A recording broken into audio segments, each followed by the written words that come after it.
Leadership and Commitment, Subchapter 5.1, Effective Leadership. In this lesson, we will focus on the key factor for every successful system, its leaders and workers. Since ISO 45001 is a management standard, a lot of focus will be placed on managers and the way they could be effective leaders. The fifth clause of the standard is called Leadership and Worker Participation, and basically tells us the requirements of the 45001 standard regarding workers, leaders, and their commitment to a safe workplace. This could be achieved in many ways, but we can identify two pillars: employee engagement and effective leadership. As for employee engagement, generally speaking, a safe and healthy workplace can be achieved only if all workers believe in it, for many reasons. First of all, occupational health and safety depends on many small actions that go from wearing PPE to following instructions to be able to spot hazardous situations. You can't possibly think that there should always be a manager there to check on them. Most of the time, they cannot be physically present. In other words, OHS systems need workers to believe in good practices and actually put them in place, even when no one is controlling them. And for leadership, one right way to make workers really believe in OHS is having managers that give an excellent example to follow. Generally speaking, if employees see top management taking health and safety seriously, this will significantly assist in the development of a positive culture throughout the organization. Another critical element of effective leadership is the ability to set goals and strategies, to which, of course, workers will have to commit. So, let's get into more details. We will pick the most relevant parts of the clause and see how they could, or actually should, apply to your company. There are many ways through which your top manager should show leadership and commitment. Firstly, the manager could show leadership by making goals related to OHS who match with the global strategy of the organization. This is all summed up in this simple image. Firstly, the company's management thinks of policies, guidelines, and goals. But then these thoughts have to be put in practice, and the manager has to establish these things and actively do everything that is needed to make them concrete. For example, if the organization implemented a zero injuries policy, it's up to the manager to put this policy into practice with specific projects.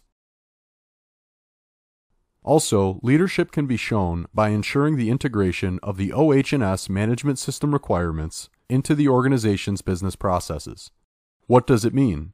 It means that OHS specialists need to cooperate with other areas such as human resources, engineering, operations. There are many situations in which the cooperation of OHS specialists with human resources is needed.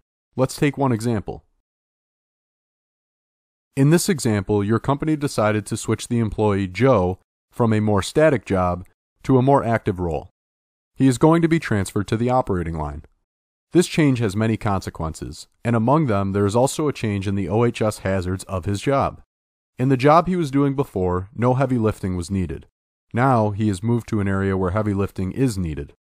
If only the operations department takes care of this change, the things that will be taken into consideration will be training him for the new job, evaluating the details of the contract. This is clearly not enough. The quality department usually does not think of the health and safety factors, but someone should. Maybe the worker could suffer back pain because of the different risks that he was exposed to. So, to put it simply, the quality department should communicate with the OHS department, and they should evaluate together if this change is okay on all fronts. Different areas of the organization should always communicate with each other. Another way by which leadership and commitment can be shown is ensuring the necessary resources are available. Necessary resources may be the right personnel. In many cases, the only way to work safely is by having the right resources. In this very basic scheme, we can see how the right resources make the difference. For example, we could consider human resources, workers. Let's see an example of how the direct allocation of human resources could influence safety. In case A, we have just one worker for a job. It is cheaper, of course, but it's less safe. Why? Because some jobs could be done by just one person, but are actually safer if they are made by two people. If something happens to one worker, the other one can call for help.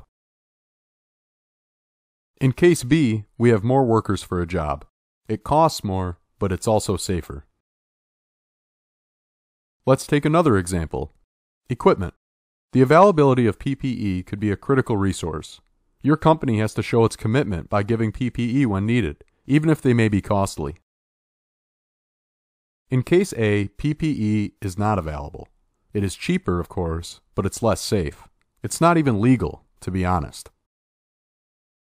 In case B, PPE is available. The availability of proper equipment ensures safety in the workplace. The same could be said for training. Safety training is often costly. Some companies may be tempted to save on training costs. Of course, it would be cheaper, but it would be quite risky.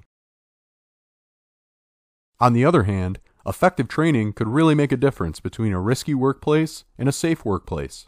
It's the only way to be reasonably sure that your workers really learned the work procedures. And finally, leadership and commitment can be shown by encouraging employees to get actively involved. This may be achieved firstly by making them aware of their responsibilities from the OHS point of view. This means showing them how their role could help other workers in having a safe workplace, but also teaching them the possible consequences if something wrong happens. This clause, of course, also aims at improving organizational culture about OHS. This could be done through planned meetings between workers and the company's management, during which anyone can talk about past incidents, generic OHS problems, and suggest ways to improve safety. Leadership and Commitment, Subchapter 5.2, the OHS Policy. We already said that the 45001 stresses the concept of a strong commitment by the management. This commitment is so important that the 45001 standard requires a document in which the company writes down how it plans to pursue it. This document is called the OHS Policy. There is no fixed name for the policy. If your system is a quality and safety system, it may as well be called Quality and Safety Policy. If it's a quality and safety and environment system, it may be called, you guessed it, Quality and Safety and Environment Policy. Or maybe something simpler as Integrated Policy. Or you could just call it Company Policy. So, how should our policy be? Policies are usually quite generic because it's just a document in which it's written the long-term strategy by which your company wants to reach the goal of a safe and healthy workplace. Of course, it has to be a written document. The standard, as always, uses the term documented information. They are usually made of just one page because their goal is to show your strategy to everyone involved in a way or in another with your company. Another key point. It has to be available to all your interested parties. It is essential to share the organization's commitments with its workers, contractors, and others who work on behalf of the organization. Making the health and safety policy publicly available or available on request assures that the organization is doing its part to achieve positive OHS outcomes. Also, it should be available to your workers. Most of the time, you can find a company's policy in its website and/or in posters posted in the company's hall. And finally, of course, it has to be relevant and appropriate. Just like for any other document of your management system, there is no point in lying. Leadership and Commitment, Subchapter 5.3, How to Make an OHS Policy. But what are the requirements for an OHS policy compliant with ISO 45001? There is a clause entirely dedicated to these requirements, Clause 5.1. At a minimum, these commitments are required. Provide safe and healthy working conditions for the prevention of work-related injury and ill health, which are appropriate to the specific nature of the OH&S risks to which workers and others are exposed. Provide a framework for setting the OH&S objectives. Include a commitment to fulfill legal and other requirements. Include a commitment to eliminate hazards and reduce OH&S risks. Include a commitment to continual improvement of the OH&S Management System.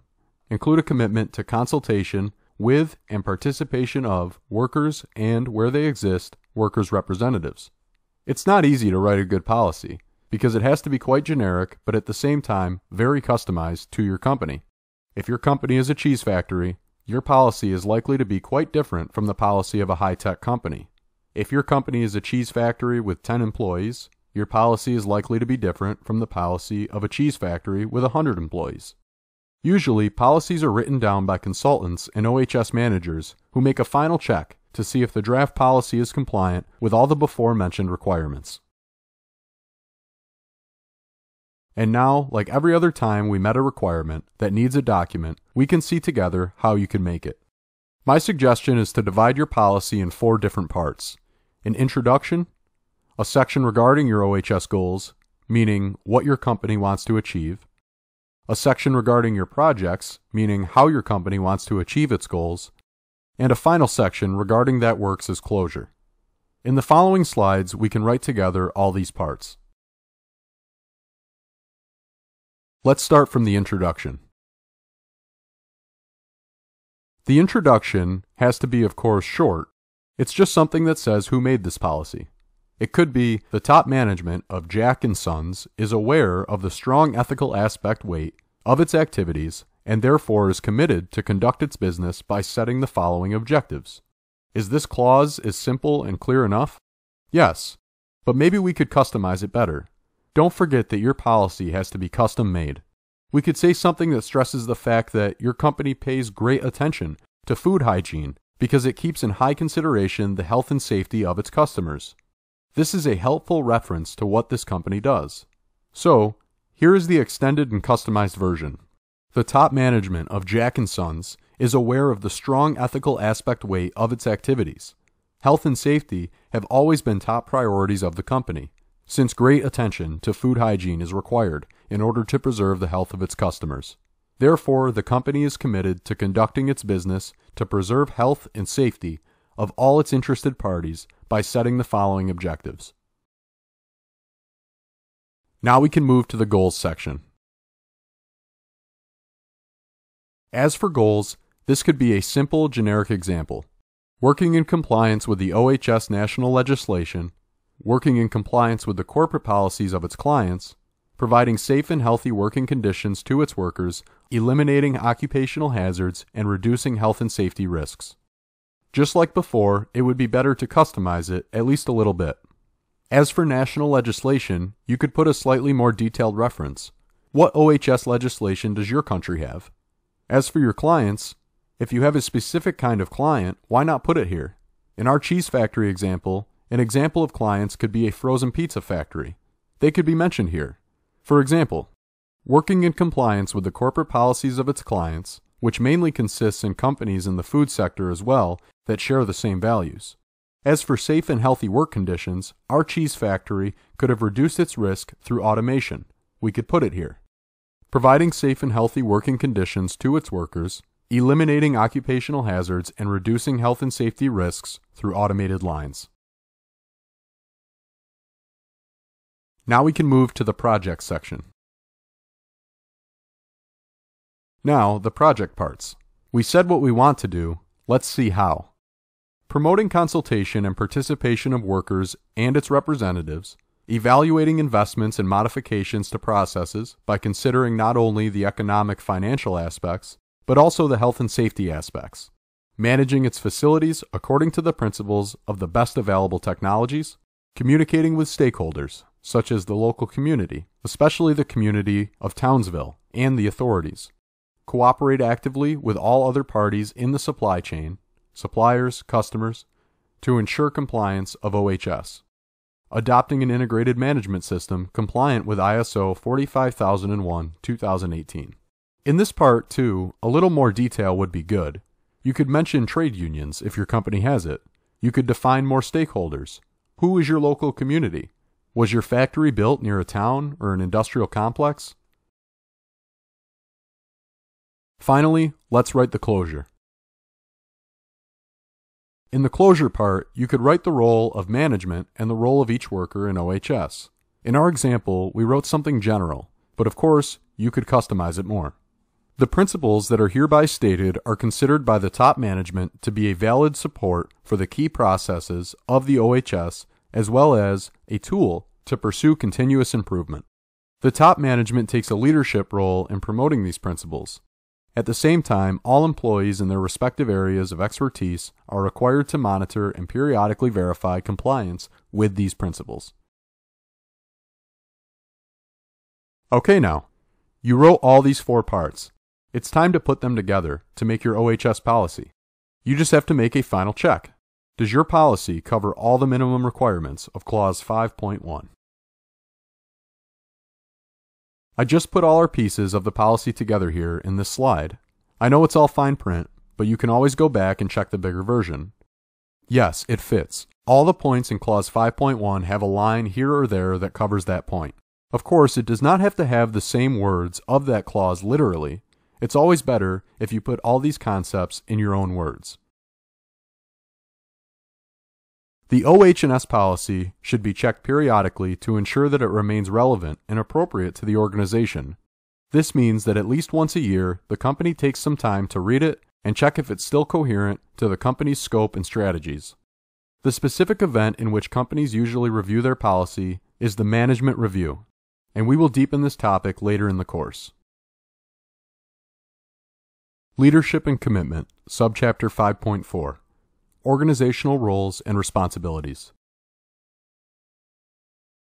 In Clause 5.3 of the standard, it is stated, "Top management shall ensure that the responsibilities, accountabilities, and authorities for relevant roles related to the OH&S Management System are assigned and communicated at all levels within the organization and retained as documented information." What does it mean?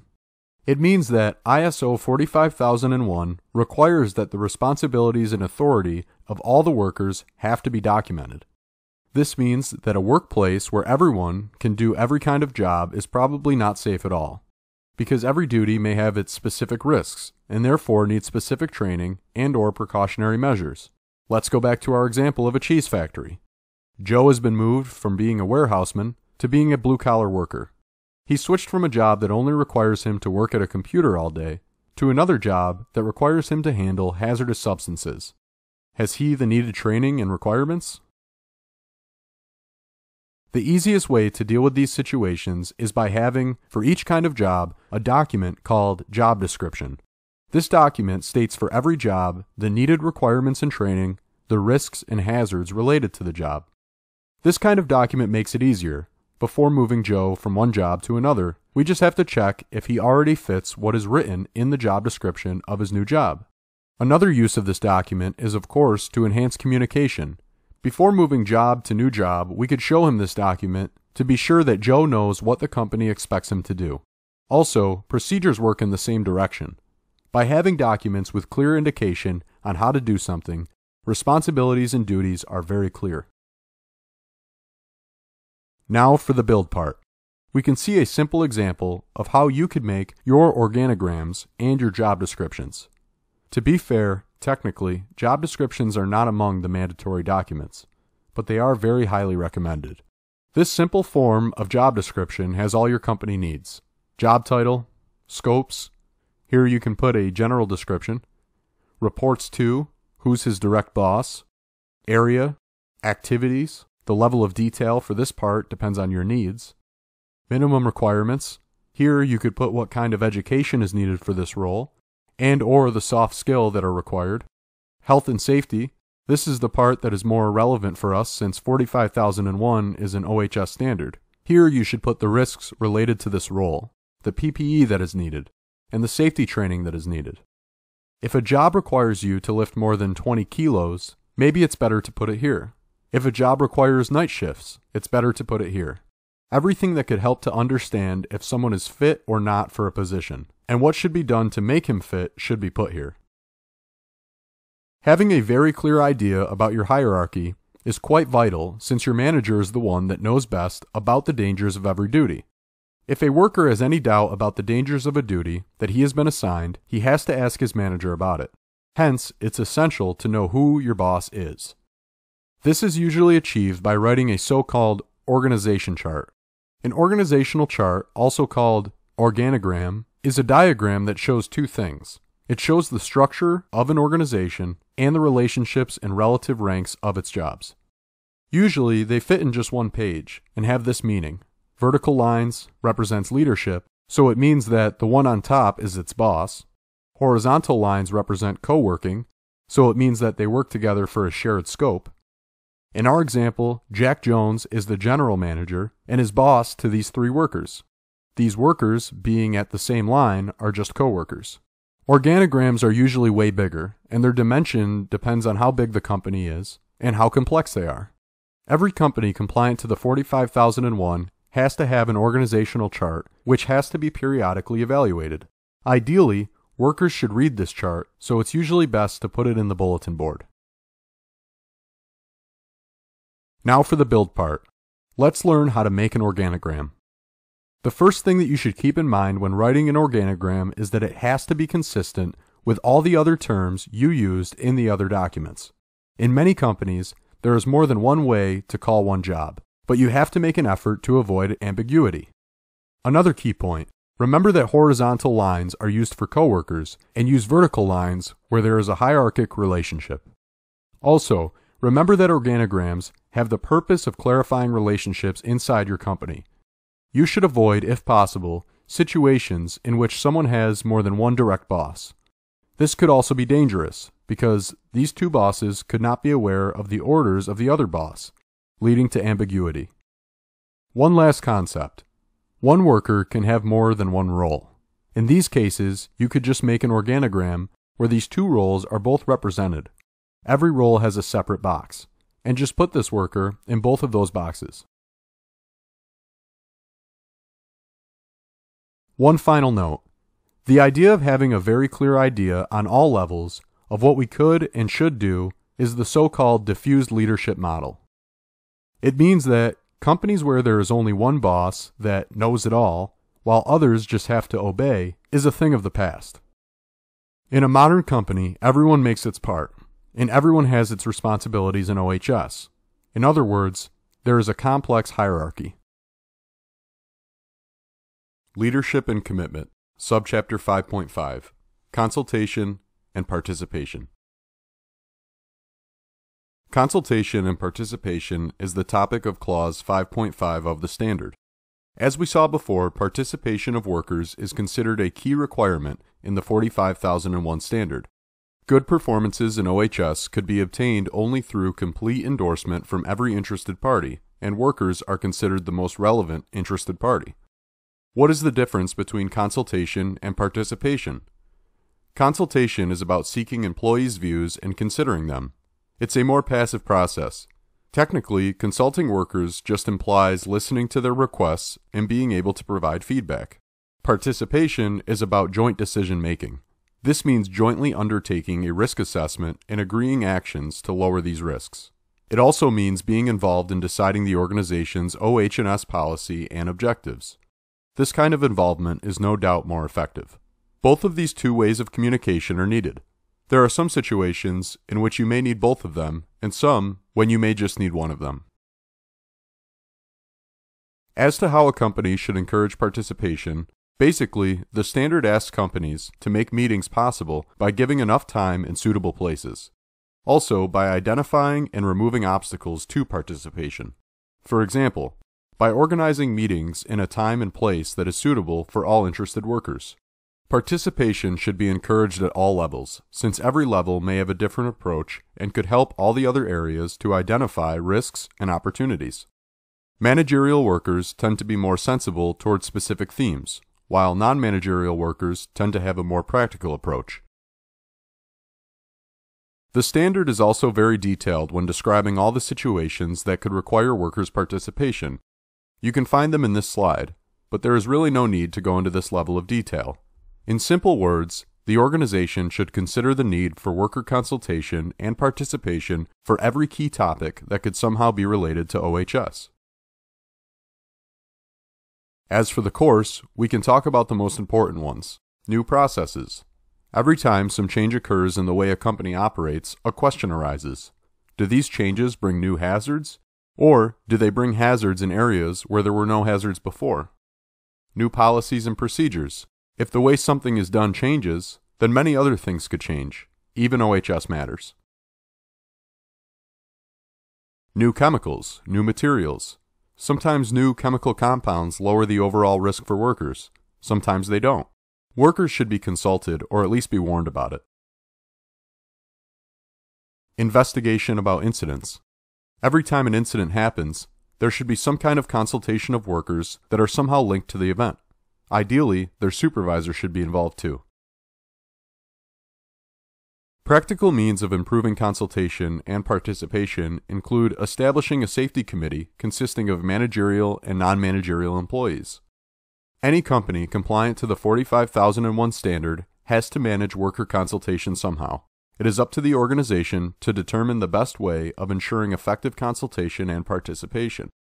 Many companies set up formal mechanisms such as health and safety committees. These committees are made by